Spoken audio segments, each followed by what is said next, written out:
Hello students, क्या हाल चाल? बढ़िया सब। आज हम आपके लिए लेकर करके आए हैं लाइट के रिफ्लेक्शन एंड लाइट के बारे में जो सीरीज़ हमारी चल रही थी उसका एक पार्ट जिसका नाम है reflection by a plane mirror. Clear students? तो उसके बारे में हम जानेंगे कि वो प्लेन मिरर क्या होता है और उससे रिफ्लेक्शन कैसे होता है। आप सबका स्वागत है हमारे चैनल जेटा 24/7 पे। और आइए हम लाइट के इस प्रॉपर्टी के बारे में, लाइट के प्रॉपर्टी के through reflection through by a plane mirror पढ़ते हैं। Clear students? आइए, come on the white board. Reflection by a plane mirror. Plane mirror आप सबने देखा होगा जनरली, और प्लेन मिरर को ड्रॉ करने का ये जनरल तरीका, मतलब इसको पॉलिश सरफेस कहते हैं और इससे प्लेन मिरर को जनरली लोग ड्रॉ कर देते हैं। Clear students? तो सबसे पहला क्वेश्चन आता है कि प्लेन मिरर होता क्या है। प्लेन मिरर ग्लास की सीट पे पॉलिशिंग की जाती है, सिल्वर से कोटिंग की जाती है और उसके साथ साथ पेंट का यूज करके उसे ऑपेक ऑब्जेक्ट बनाया जाता है और सिल्वर की कोटिंग करने की वजह से उसकी रिफ्लेक्शन प्रॉपर्टी बढ़ जाती है। Clear students? तो इस तरीके से एक प्लेन मिरर बनता है। ग्लास के ऊपर सिल्वर की कोटिंग, साथ में पेंट लगा दिया जाता है, तो वो एक मिरर बन जाता है जो आपने देखा होगा अपने डेली लाइफ में मिरर। तो सबसे इंपॉर्टेंट बात ये होती है कि जब हम मिरर के सामने जाते हैं तो उसमें हमें अपनी इमेज दिखती है। Clear students? तो आखिर वो इमेज बनती कैसे है? तो आपको अभी तक हमने जो भी रिफ्लेक्शन के बारे में पढ़ाया है वो रे डायग्राम का यूज करके पढ़ाया है, रे डायग्राम के सहायता से पढ़ाया है। तो सबसे पहले इमेज कैसे बनती है मिरर में, उसके लिए हमें रे डायग्राम का यूज करके इसे समझना होगा। Clear student? तो आइए समझते हैं। ये हमारे पास एक मिरर है, इसे हम पॉलिश बना देते हैं, इसलिए एक मिरर है क्योंकि ये पॉलिश सरफेस होता है और बहुत स्मूथ सरफेस होता है जिसमें हमें अपनी क्लियर इमेज दिखती है, एज इट इज इमेज दिखती है। Okay students, let's say this mirror A B. Clear students? अब इसके सामने हम में से कोई एक बंदा खड़ा है, ओके, या कोई भी ऑब्जेक्ट रखा हुआ है, इसे हम नाम दे देते हैं पी क्यू। Clear students? एक मिरर है ए बी, उसके सामने एक बंदा खड़ा है या कोई ऑब्जेक्ट है जिसके हम नाम पी क्यू देते हैं। तो इस ऑब्जेक्ट का जो इमेज होगा वो कहाँ से बनेगा? यहाँ इस पूरे की हाइट कितनी है? ये है, इसकी हाइट h है, मतलब ये पूरा ऑब्जेक्ट इसके अंदर कवर होना चाहिए। तो यहाँ से और यहाँ से दोनों जगह से रे निकलेगी, तभी तो उस पूरे ऑब्जेक्ट को कवर करेगी इमेज के लिए। Clear student? सबसे पहले इससे एक रे निकलेगी इस तरीके से और जा करके मिरर को स्ट्राइक करेगी। तो हमने आपको पहले बताया हुआ है कि जब कोई रे मिरर को जाकर करके स्ट्राइक करती है या फिर किसी स्मूथ सरफेस को जाकर स्ट्राइक करती है at the angle of 90 degree, तो वो जो रे ऑफ लाइट है वो वापस अपने पाथ को रिट्रेस करती है। हमने आपको पहले बता चुका है पिछले लेक्चर्स में, आप वहाँ से जाकर देख सकते हैं। तो ये लाइट की प्रॉपर्टी होती है कि वो जब जाके किसी भी स्मूथ सरफेस को 90 डिग्री पे स्ट्राइक करती है तो वो वापस उसे अपने पाथ को ट्रेस, मतलब लाइट ऐसे गई और वापस इसी पाथ को ट्रेस करते हुए ऐसे आई। ओके, तो हम किसी भी ऑब्जेक्ट के इमेज को बनाने के लिए, रे डायग्राम को बनाने के लिए उस ऑब्जेक्ट के पॉइंट ऑफ व्यू से, मतलब आप इस जगह पे हो, इस जगह से देखते हो, वहाँ से मिनिमम 2 रेज की ज़रूरत होती है उसकी इमेज को बनाने के लिए। इसलिए हम इस पॉइंट से एक ये रे लिए, दूसरी एक रे हम लेंगे इस पॉइंट से कहीं पे भी। Clear students? इस पॉइंट से कहीं पे भी, तो वो जाकर करके इस मिरर को स्ट्राइक करेगा और रिफ्लेक्ट कर जाएगा। Clear students? वो जाकर इसको स्ट्राइक करेगा और रिफ्लेक्ट कर जाएगा। यहाँ पे होगा एक नॉर्मल, ये भी आपको बताया गया है कि नॉर्मल क्या होता है।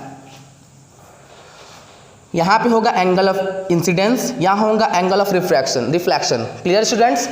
तो ये जाकर करके मिरर को स्ट्राइक करेगी और रिफ्लेक्ट कर जाएगी। Okay students? आगे इस पॉइंट से एक रे निकलेगी और वो भी इसको स्ट्राइक करेगी, क्योंकि हमें ये पूरा इमेज कैप्चर करना है। ओके, तो यहाँ से तो हमें पता चल गया कि यहाँ से कौन सी रे जा रही है, लेकिन यहाँ से भी रे जाएगी तब तो पूरा इमेज क्लियर होगा और ऑब्जेक्ट कैप्चर होगा। यहाँ से भी एक रे निकलेगी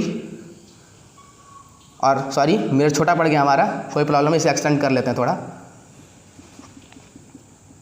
अपना मिरर ए बी ही है, यहाँ से भी एक रे निकलेगी, इस मिरर को जाकर स्ट्राइक करेगी और वापस अपने पाथ को रिट्रेस करेगी, जैसा हमने इस केस में आपको बताया। सेम यहाँ पे वही केस होगा। अब सबसे बड़ी प्रॉब्लम ये क्या है, कोई भी इमेज अगर बनती है किसी भी मिरर में या कहीं पे भी कोई इमेज रियली बने या बनती जैसे दिखे, वहाँ पे रेज ऑफ लाइट से, जो रे डायग्राम से हमने रे ऑफ लाइट लिया हुआ है, वो हमेशा मीट करनी चाहिए। या तो मीट हो यानी वास्तव में जाकर के मिले, मतलब कि ये एक रे ऑफ लाइट जा रही है एक ऑब्जेक्ट से और ये एक रे ऑफ लाइट जा रही है, दोनों जाकर इस पॉइंट पे मिल जाए तो यहाँ पे इस ऑब्जेक्ट की इमेज बन जाएगी।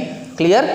और या तो ये कहीं मिलती हुई दिखें तो आपके लिए एक्सेप्शनल केस हो सकता है कि मिरर में ऐसा रियल नहीं होता है कि रे ऑफ लाइट जाकर कहीं मिलेंगी, ये वर्चुअली होता है। हम लोग क्या करेंगे इसमें, ये जो रे ऑफ लाइट यहाँ पे जा रही है, रिफ्लेक्ट होने के बाद हम सभी रिफ्लेक्टेड रेज को देखेंगे, क्योंकि इमेज रिफ्लेक्टेड रेज की वजह से बन रही है, इंसिडेंट रेज की वजह से नहीं बन रही है।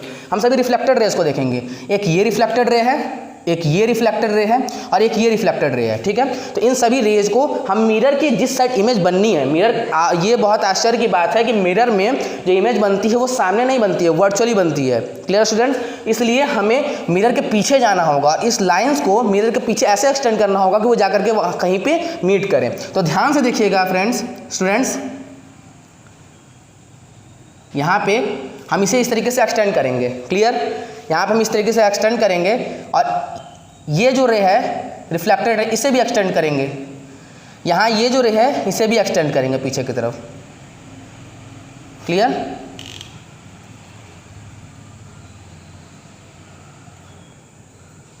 ओके स्टूडेंट्स, ये हमने इस रिफ्लेक्टेड रे को इस रिफ्लेक्टेड रे को एक्सटेंड किया। अब यहाँ पे जो इसकी ऑब्जेक्ट की कवरेज थी वही इसकी इमेज की कवरेज होगी। Okay, let this give name A dash and B dash. सबसे इंपॉर्टेंट बात कि यहाँ पे इस वाले केस में एंगल ऑफ इंसिडेंस और एंगल ऑफ रिफ्लेक्शन जीरो है। इस केस में एंगल ऑफ इंसिडेंस और एंगल ऑफ रिफ्लेक्शन कुछ ना कुछ है और इस वाले में भी जीरो है।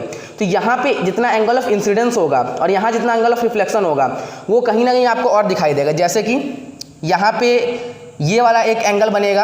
ओके, तो ये वाला एंगल हमें कैसे पता चलेगा, इसको हम निकालते हैं। यहाँ पे एंगल आई है, यहाँ पे एंगल आर है और ये पैरेलल लाइन है और यहाँ पे ये जो नॉर्मल है इस सरफेस के परपेंडिकुलर होने से और ये भी इस सरफेस के परपेंडिकुलर, ये जो लाइन है ये इस सरफेस के परपेंडिकुलर आपको दिखती होगी क्योंकि ये रिफ्लेक्शन की वजह से ऐसा हो रहा है और यहाँ पे हमने नॉर्मल ड्रॉ किया परपेंडिकुलर। तो अगर ये एंगल आई होगा तो ये भी तो एंगल आई होगा। Clear students? हमें ये एंगल आई पता चल गया, ये एंगल आई है और ये एंगल आई हमें पता चल चुका है। Clear students? अब आगे उसके, अब यहाँ पे ये जो लाइन होगी और ये जो लाइन होगी ये दोनों इक्वल होगी बाय डिफॉल्ट, तो ये भी एंगल आई हो जाएगा।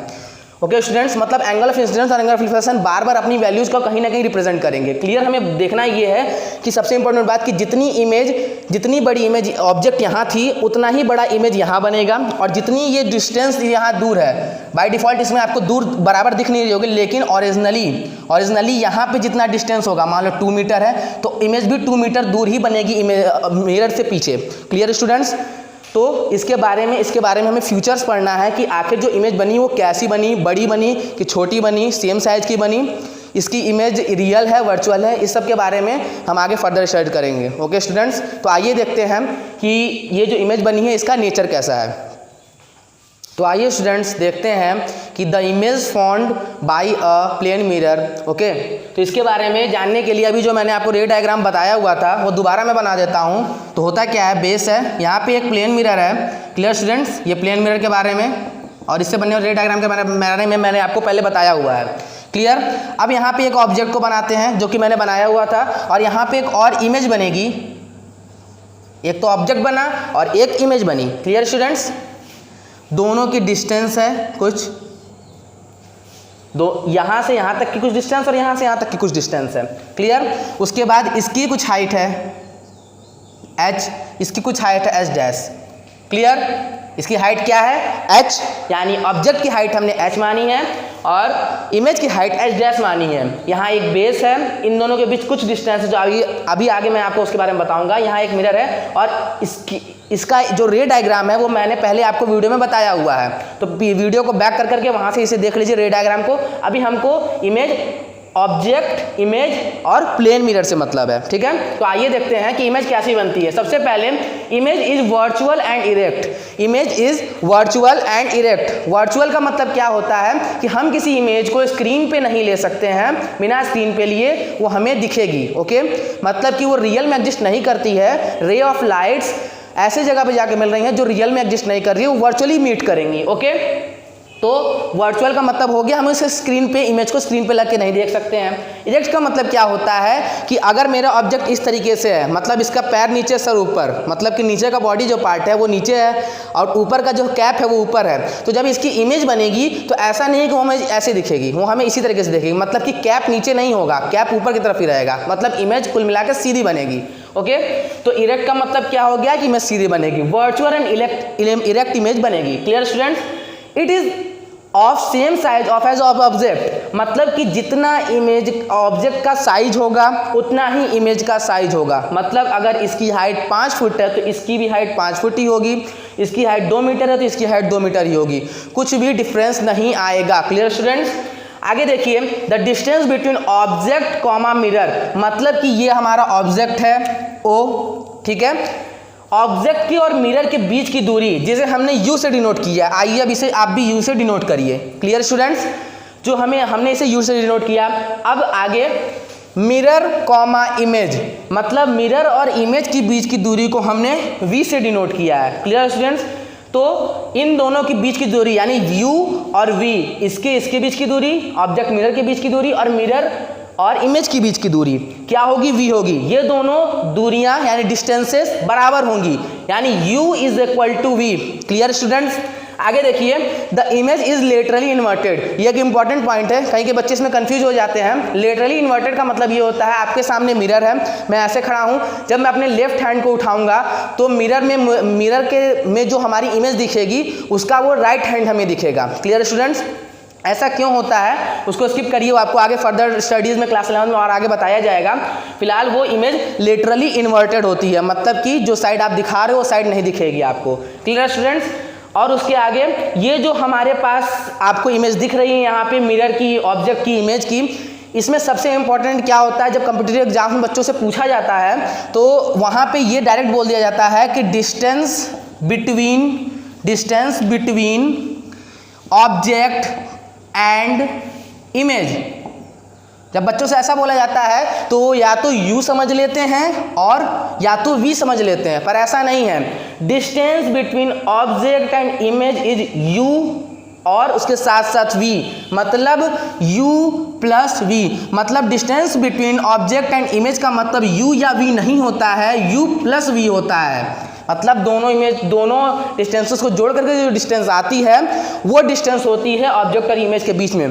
Clear students? मैं समराइज करता हूँ, जो ऑब्जेक्ट की इमेज है वो वर्चुअल बनेगी, इरेक्ट बनेगी, उसके सेम साइज की बनेगी और उन दोनों के बीच की दूरियाँ यानी कि ऑब्जेक्ट से मिरर के बीच की दूरी और मिरर से इमेज के बीच की दूरी, दोनों दूरियाँ बराबर होंगी और जो इमेज बनेगी वो लेटरली इन्वर्टेड बनेगी। Clear students? आई होप आपको इसके बारे में प्लेन मिरर से जो भी इमेज बनती है उसके बारे में समझ में आ गया होगा। अगर आपको कोई प्रॉब्लम है, कुछ डाउट्स हैं तो आप कमेंट सेक्शन में हमसे पूछ सकते हैं, हम आपको उसके बारे में बताएंगे, आपके प्रॉब्लम्स को सॉल्व करेंगे। और स्टूडेंट्स, आप हमारे वीडियो को सब्सक्राइब कीजिए, लाइक कीजिए, शेयर कीजिए अपने फ्रेंड्स के साथ, और अगर आपको कुछ इंटरेस्टिंग सीखने को मिला हो तो आप अपने दोस्तों को बताइए। हम आपके लिए इससे अच्छी वीडियोस लेके आते रहेंगे और आपको और अच्छे से टॉपिक समझाते रहेंगे। Thank you students.